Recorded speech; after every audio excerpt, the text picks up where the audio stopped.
ಏನಿದಪ್ಪ? ಯಾಕಪ್ಪ ಏನಾಯ್ತು ಮಾಡಿಬಿಟ್ಟಾದ್ರೂ ಹೇಳು. ಏನಂತ ಹೇಳಲಿ ಮಗಳೇ ನನಗಾದ ಸಂಕಷ್ಟವನ್ನು.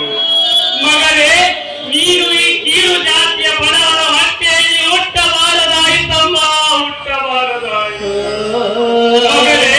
ಹುಟ್ಟಿ ಘಾತವಾಯಿತು ಮಗಳೇ, ನಿನ್ನ ಜೀವನವೇ ಹಾಳಾಗಿ ಹೋಯಿತಮ್ಮ, ನಿನ್ನ ಜೀವನವೇ ಹಾಳಾಗಿ ಹೋಯಿತು. ನಿಮ್ಮ ಹೊಟ್ಟೆಯಲ್ಲಿ ಹುಟ್ಟಿದ ಈ ನಿಮ್ಮ ಮುದ್ದಾದ ಮಗಳ ಸುಮಂಗಲಿಂದ ಏನಾಯ್ತು ಅಂತ ಗೊತ್ತಾಗೋದು. ನಿನ್ನೆ ಕಾರ್ತಿಕ ಶನಿವಾರ ಶ್ರೀ ಮಾರುತೇಶ್ವರನ ಜಾತ್ರೆಗೆ ನೀನು ಮತ್ತೆ ನಿನ್ನ ತಮ್ಮ ಸುಧೀರ ದೇವರಿಗೆ ಕಾಯಿ ಹೊಡಿಸಲು ಹೋದಾಗ ಹೋಗಿದ್ದೆವು. ಮುಂದೆ ಏನಾಯ್ತು?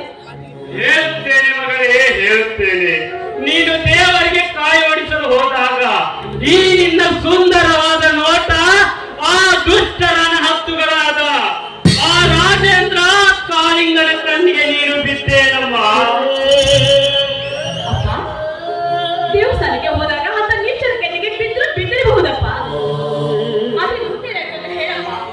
ಮಗಳೇ, ಆ ಪಾಪಿಗಳು ನನ್ನನ್ನು ತಮ್ಮ ಮನೆಗೆ ಕರೆಸಿಕೊಂಡು ಮಾತಾಗ ನಿನ್ನ ಮಗಳು ಸುನಂದ ನಮಗೆ ಹೇಳಿ ಮಾಡಿಸಿದ ಜೋಡಿ